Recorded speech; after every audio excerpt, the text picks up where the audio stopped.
I used to think I was the luckiest man alive. Sitting here now, knowing what I know, it's almost laughable how naive I was. But back then, 17 years ago, when Sarah Williams said yes to my proposal, I genuinely believed I'd won the lottery. My name is Ethan Vance, and I'm 45 years old. I work as an electrical engineer at Power Grid Solutions, pulling in a solid salary. Not bad for a kid from nowhere who worked his way through college on scholarships and sheer stubbornness. But the real prize, I thought, was Sarah. Beautiful, ambitious Sarah who promised to build a life with me while I climbed the corporate ladder. The deal seemed perfect back then. She'd manage our home, create the foundation that would let me focus on providing for our future family. I'd be the breadwinner, she'd be the heart of our home. It was traditional, maybe old-fashioned, but it worked. Or so I believed. 4 years into our marriage, Liam came along. Our daughter was everything I'd dreamed of, curious, intelligent, with these piercing eyes that seemed to see everything. 6 years later, Jacob followed, a ball of energy who lit up every room he entered. I threw myself into being the provider they deserved. The comfortable suburban house with the white picket fence. The reliable income that meant Sarah never had to worry about bills. Weekend adventures, little league coaching, Saturday morning bookstore runs with Liam. I coached Jacob's baseball team every season, never missed a game. Those Saturday mornings with Liam at Barnes and Noble became sacred. She'd curl up in the children's section with a stack of books while I nursed my coffee, watching her absorb stories like a sponge. Those moments felt like pure gold. My family was my greatest achievement, more valuable than any promotion or project at work. Sarah seemed content in her role. She managed our household with military efficiency, attended every school event, maintained our social calendar. She was the perfect wife and mother, or so it appeared. I trusted her completely. When the late-night phone calls started, I didn't question them. When she suddenly developed an interest in her appearance, new clothes, gym memberships, expensive makeup, I was proud. She deserved to feel beautiful.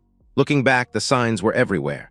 The longer errands that stretched for hours, the distracted conversations where she'd check her phone mid-sentence, the way she'd retreat to another room for certain calls.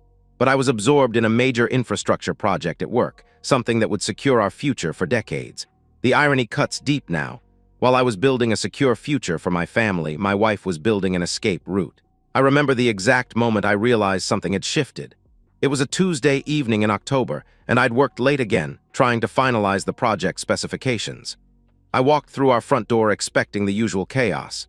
Jacob's homework scattered on the kitchen table, Liam reading in her corner chair, Sarah preparing dinner while orchestrating the evening routine. Instead, I found silence. The house felt different, charged with an energy I couldn't identify. Sarah was sitting calmly on our living room couch, still wearing the dress she'd put on for her lunch with girlfriends. But her posture was wrong, too straight, too composed, and her expression, I'd never seen that look before. Cold, determined, distant. "We need to talk," she said firmly, and that's when I noticed her wedding ring was missing from her finger. What? The words hit me like a physical blow, but not the meaning. Not yet. I actually laughed. Standing there in my work clothes, briefcase still in hand, I laughed because surely this was some kind of elaborate joke. Maybe she was testing a line from some book she'd been reading or rehearsing dialogue for the community theater group she'd joined last spring. But Sarah's expression didn't change. That cold, determined mask remained perfectly in place. "I'm serious, Ethan. Sit down," she commanded, her voice steady and controlled. The briefcase slipped from my fingers, hitting the hardwood floor with a dull thud. I remained standing, my mind struggling to process what was happening. This wasn't real. This couldn't be real. "I've been having an affair," she announced with chilling casualness, like she was discussing the weather. "His name is Anthony Thorne. I've been seeing him for 3 months. I'm in love with him." The room started spinning. I gripped the back of our armchair, the one we'd picked out together 8 years ago when we redecorated, to steady myself. "Sarah, what are you?" I started to protest. "I want a divorce," she cut me off, her voice gaining strength. "I've already consulted an attorney. I want full custody of the children, and I'm entitled to half of all marital assets. I'm moving out next week, and Anthony will be taking a more active role in the children's lives." The questions came tumbling out in desperate success. "Ian, why? What did I do wrong? When did this start? How could you throw away everything we built?" I pleaded, my voice breaking. But her answers were like surgical strikes, each one designed to inflict maximum damage. "I was bored, Ethan," she replied with disturbing calmness. "I felt entitled to happiness. Your constant work made me feel lonely and neglected. Anthony makes me feel alive in ways you never could." "But what about our family?" I asked desperately. "What about everything we've built together? He understands my needs, my desires, my dreams for something bigger than suburban mediocrity," she answered dismissively, as if 17 years of marriage meant nothing.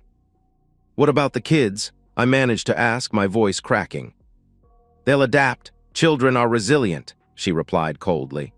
"I deserve custody because I've been their primary caregiver. You work 60 hours a week, Ethan. When was the last time you took Liam shopping or helped Jacob with homework? I've been raising them essentially as a single mother for years." Each justification was a knife twist, not because they were true, but because they contained just enough truth to sting. Yes, I worked long hours. Yes, I traveled occasionally for projects.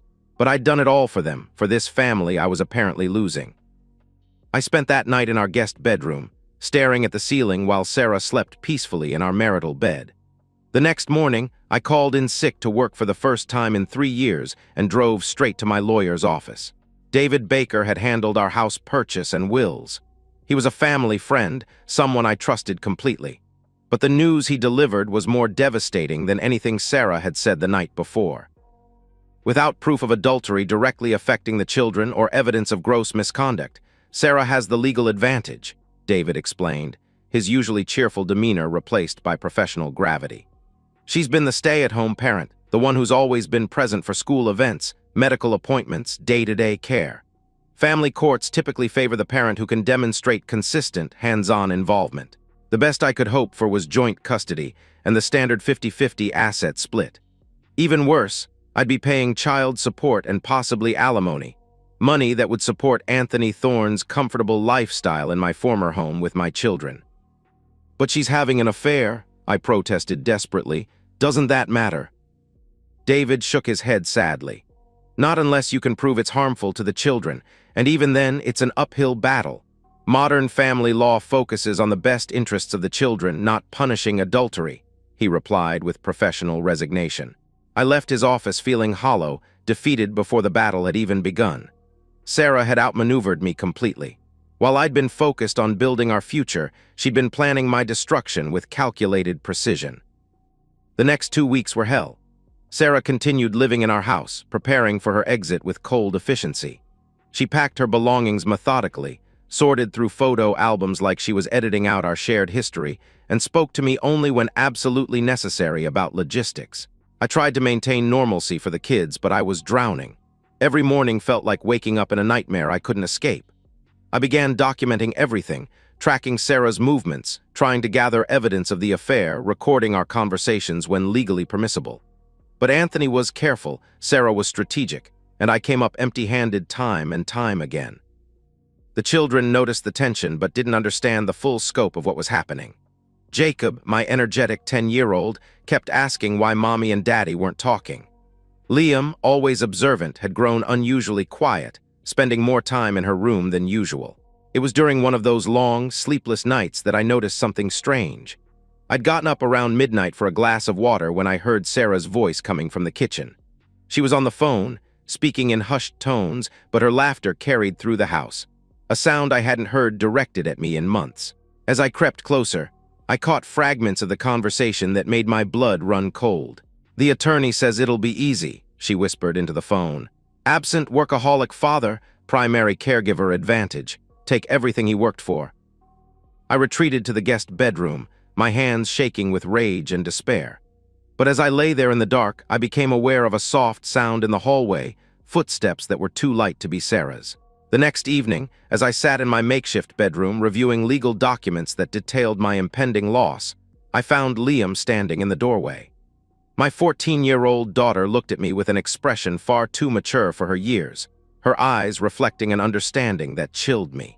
"Dad," she whispered, glancing back toward the hallway to ensure we weren't overheard, "I won't let her take us away from you." What I didn't understand then was that Liam had been watching, learning, and planning long before I even knew there was a war to fight.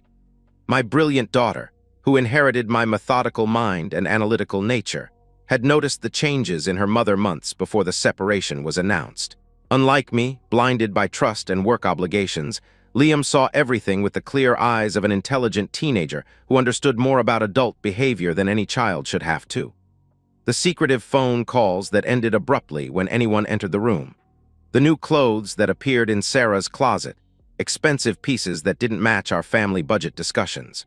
The way Sarah would leave for errands and return hours later smelling different, carrying the lingering scent of expensive cologne that definitely wasn't my drugstore brand. When Sarah finally announced the divorce that evening, Liam told me later, she wasn't shocked. She was terrified. Because unlike Jacob, who was too young to understand the implications, Liam immediately grasped what it meant. Their father would lose them. In the weeks following Sarah's announcement, while I was struggling to find evidence and legal advantages, Liam was conducting her own investigation with the methodical precision of someone who had everything to lose. She listened at doors, positioning herself strategically during her mother's phone calls. She read text messages when Sarah left her phone unattended, something that happened more frequently as Sarah grew careless in her confidence. The picture that emerged from Liam's surveillance was even worse than I'd imagined. She overheard Sarah's strategy sessions with her attorney, discussions about how to paint me as the absent workaholic who prioritized career over family. She listened to Sarah laugh, about how easy it would be to take everything he worked for and start fresh with Anthony. But it was Anthony himself who sealed Liam's resolve.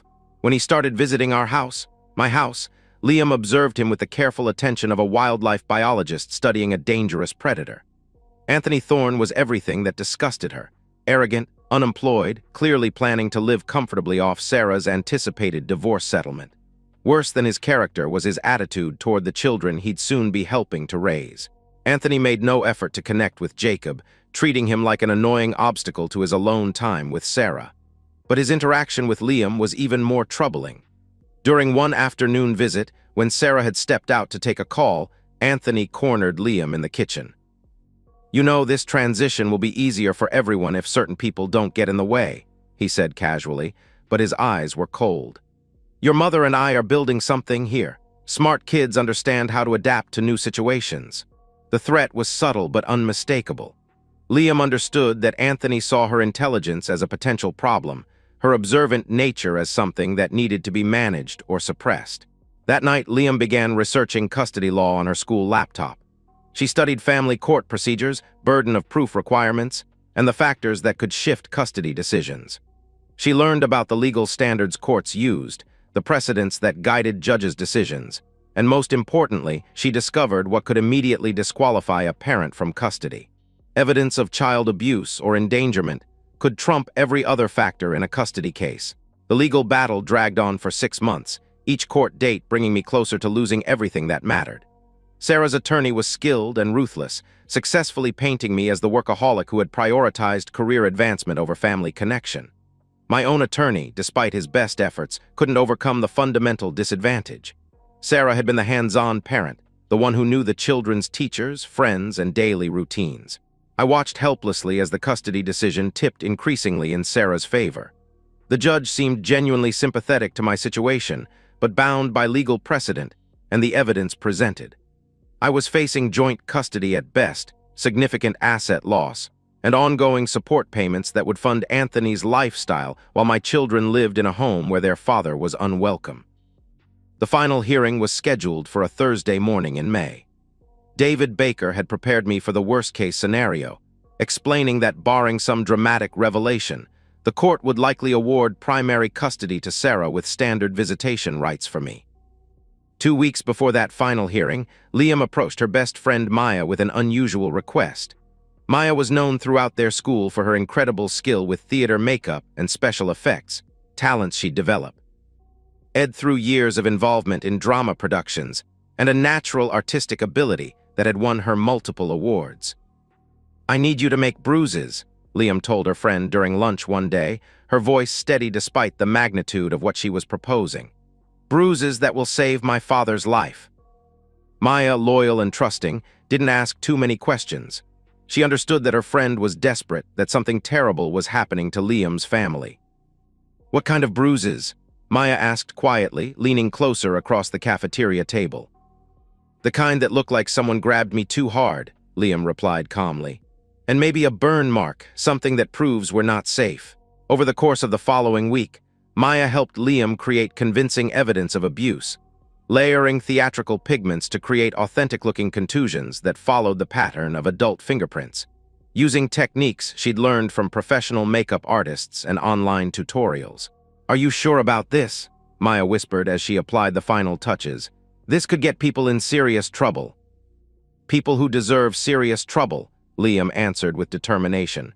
"My dad is going to lose us, and it's not fair." The final touch was the most painful. A linear burn mark that Liam inflicted on herself by pressing the flat edge of a clothing iron against her shoulder blade, holding it just long enough to create a lasting mark that would convince medical examiners. As the final hearing approached, Liam prepared for the performance of her young life, one that would either save her family or destroy it completely. The family court building felt like a tomb that Thursday morning. I sat beside David Baker in courtroom 4B, my hands trembling slightly as I watched Sarah take her place across the aisle with her attorney and Anthony by her side. Having Anthony present was a tactical error that would soon prove costly, but at that moment, his smug confidence only added to my despair. Judge Emma Smith presided, a seasoned family court judge with 20 years of experience. She'd heard it all before: bitter divorces, custody battles, adults using children as weapons against each other. Her expression suggested this was just another day in her courtroom. The proceedings began with standard testimony and financial disclosures. Sarah's attorney, Mitchell Reynolds, painted a compelling picture of devoted motherhood sacrificed for family stability. He presented Sarah as the parent who'd given up career ambitions to provide hands-on care, who knew every detail of the children's lives while I remained buried in work obligations. "Mrs. Vance has been the primary caregiver for both children since their births," Reynolds argued, his voice filled with righteous conviction. "She's attended every parent-teacher conference, every medical appointment, every school event. While Mr. Vance was building his career, Mrs. Vance was building relationships with their children." When David cross-examined Sarah, she performed beautifully, the picture of a wronged wife who'd finally found the courage to leave an absent husband. She admitted to the affair but framed it as the inevitable result of years of emotional neglect. Anthony, she claimed, had simply provided the emotional support I'd failed to give. "I deserve to be happy," Sarah testified, her eyes filling with practiced tears. "I deserve a partner who values our family enough to be present for it." Judge Smith nodded sympathetically, making notes that I was certain spelled my doom. The proceedings moved to financial assessments and character witnesses. Everything was unfolding exactly as David had predicted. Sarah's legal advantage was overwhelming. I could feel my children slipping away with each passing moment. Then Judge Smith called for the children's testimony. Jacob was questioned first. My 10-year-old son, looking small and nervous in his best button-down shirt, answered the judge's questions clearly. "Jacob, where would you prefer to live?" Judge Smith asked gently. "With my dad," he replied without hesitation, his voice small but certain. "Do you understand that your parents won't be living together anymore?" she continued. "Yes, ma'am," he answered quietly. "I just don't understand why we can't all live together like before." His preference was noted, but, as the judge explained, his age meant his wishes were just one factor among many. Liam was called next. My 14-year-old daughter walked to the witness area with a composure that struck me as unusual, even for her naturally serious demeanor. She answered the standard questions calmly. "Liam, both you and your brother have expressed a preference to live with your father. Can you tell me why?"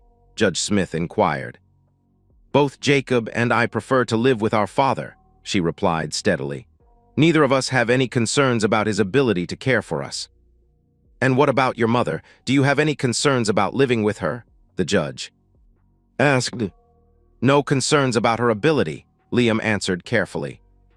Judge Smith began moving toward what seemed like the inevitable joint custody ruling, citing the children's ages and the importance of maintaining relationships with both parents despite the marriage's dissolution.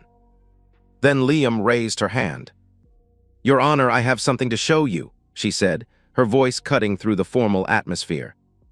The courtroom fell into complete silence. Even the court reporter looked up from her machine. Judge Smith's eyebrows raised slightly. Children interrupting proceedings was highly unusual. "What is it, dear?" the judge asked with curiosity. With movements that seemed both deliberate and trembling, Liam walked toward the bench. She rolled up the sleeves of her cardigan methodically, revealing angry red and purple bruise marks on both forearms, contusions that were clearly in the shape of adult fingers, as if someone had gripped her arms violently. A collective gasp echoed through the courtroom, Sarah's face drained of all color. But Liam wasn't finished. She turned slightly, lowering her shirt collar to reveal a linear burn mark on her shoulder blade, a mark that looked exactly like what it was supposed to represent: deliberate abuse with a heated object. "My mother and Anthony hurt us," Liam stated, her voice trembling but filled with conviction. "They told us that if we ever told anyone, Dad would go to jail and we'd be sent away to foster care. They said nobody would believe us because Mom was the good parent and Dad was never home to protect us." The explosion that followed was immediate and visceral. Sarah shot to her feet, her composure finally cracking completely. "That's not true," she screamed desperately. "She's lying, I would never." My reaction was purely instinctual. The moment I processed what my daughter had revealed, rage consumed me completely. I roared with the primal fury of a father who believes his children have been abused, lunging across the table toward Anthony with murder in my eyes. "You son of a bitch," I shouted as court officers moved to restrain me. I'll kill you, I'll kill you." The courtroom erupted into chaos. Anthony tried to shrink into his chair, his earlier arrogance evaporating as he faced the very real possibility of a lynch mob. Sarah continued screaming denials while her attorney frantically tried to maintain control of the situation. "She's making it up," Sarah cried out frantically. "This is some kind of manipulation. Ethan put her up to this." "I would never hurt my children," Anthony protested loudly, his voice cracking with panic. Judge Smith's gavel crashed repeatedly as she called for order, her voice cutting through the chaos with practiced authority. "Order, order in my courtroom," she commanded sternly. She turned to face the court officers. "Remove Mr. Vance to the hallway until he can control himself. Mrs. Vance, sit down immediately or you'll be held in contempt." As I was escorted out, still struggling against the officer's grip, I caught one last glimpse of Liam. My daughter stood perfectly still at the bench, tears streaming down her face. Whether from fear, relief, or the weight of what she'd just done, I couldn't tell. Judge Smith immediately called for an adjournment. She ordered both children placed temporarily with Child Protective Services, pending a complete medical and forensic examination of the abuse allegations. Emergency protective orders were issued barring Sarah and Anthony from any contact with the children. Within 2 hours, formal charges had been filed: felony child endangerment, child abuse, and conspiracy to commit child abuse. Sarah and Anthony were both detained, processed, and released on bail with strict conditions. Sarah's carefully constructed image as the devoted mother lay in ruins, replaced by the specter of a woman who had endangered her own children for the sake of her lover. The custody battle that had seemed hopeless just hours before was now completely reversed. As I left the courthouse that afternoon, David Baker pulled me aside. "I don't know how those injuries happened," he said quietly, his eyes meeting mine with an expression I couldn't quite read. "And I don't want to know, but your daughter just saved everything you worked for. Don't ask questions you don't want answered." What? 2 months have passed since that day in court, and the transformation of our lives has been nothing short of miraculous, or perhaps tragic, depending on your perspective on what Liam sacrificed to achieve it. The medical examination confirmed what the court needed to hear.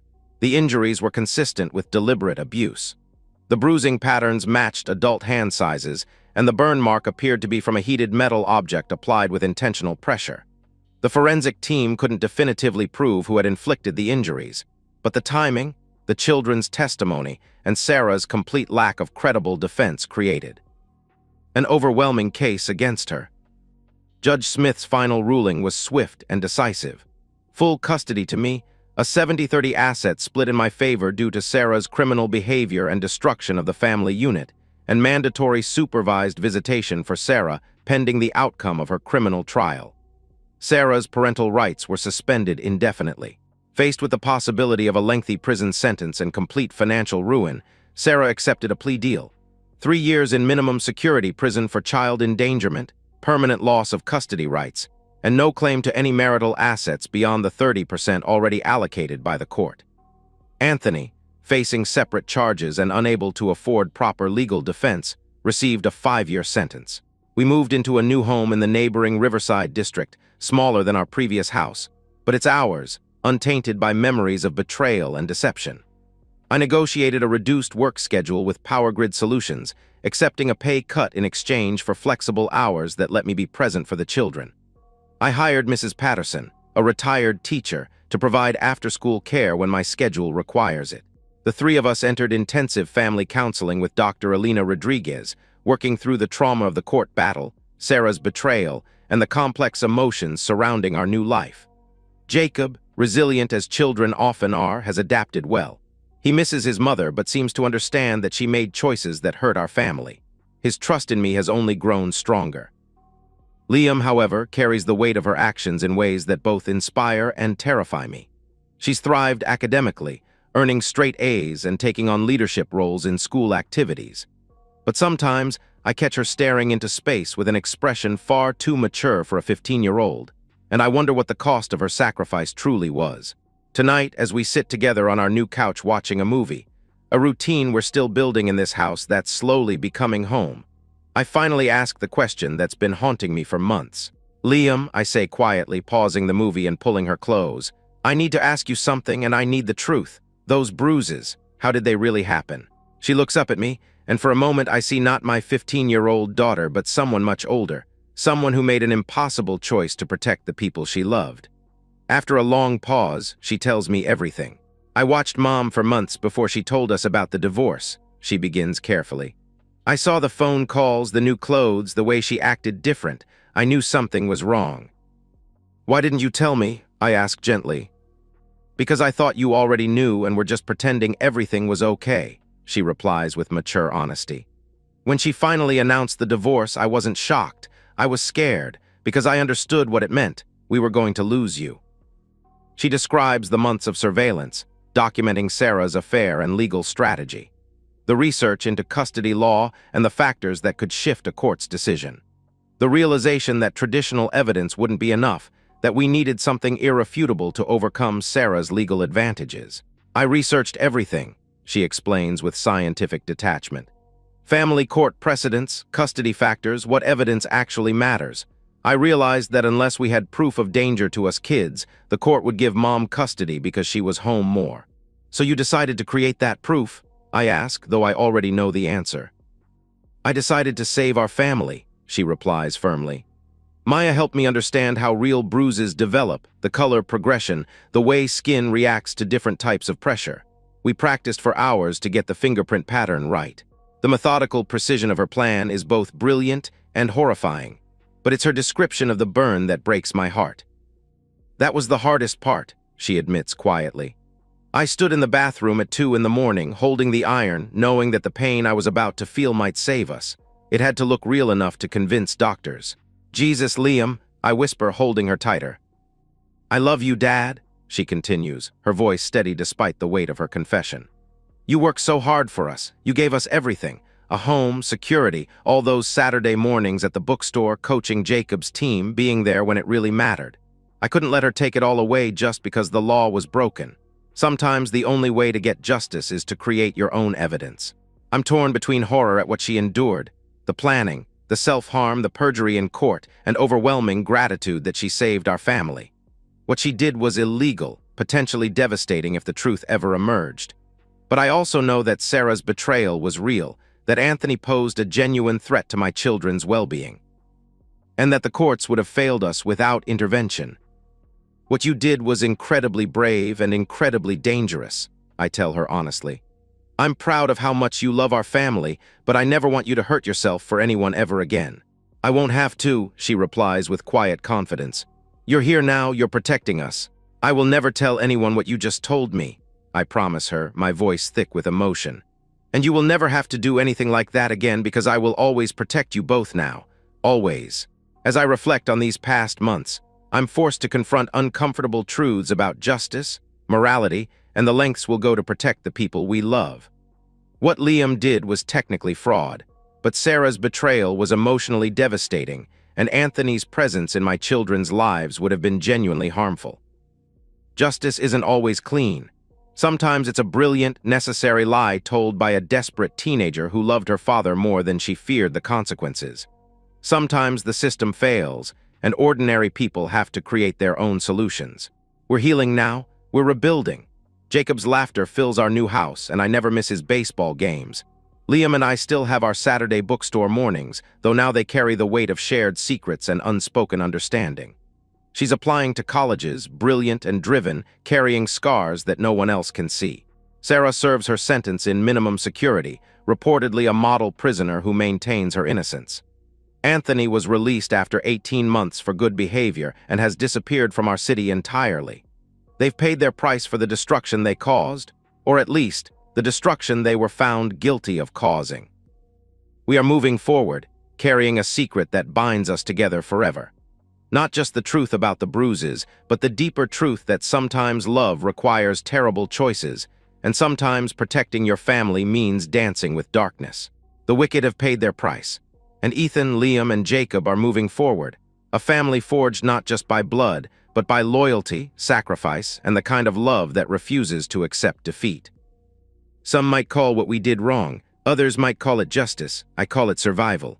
And I regret nothing,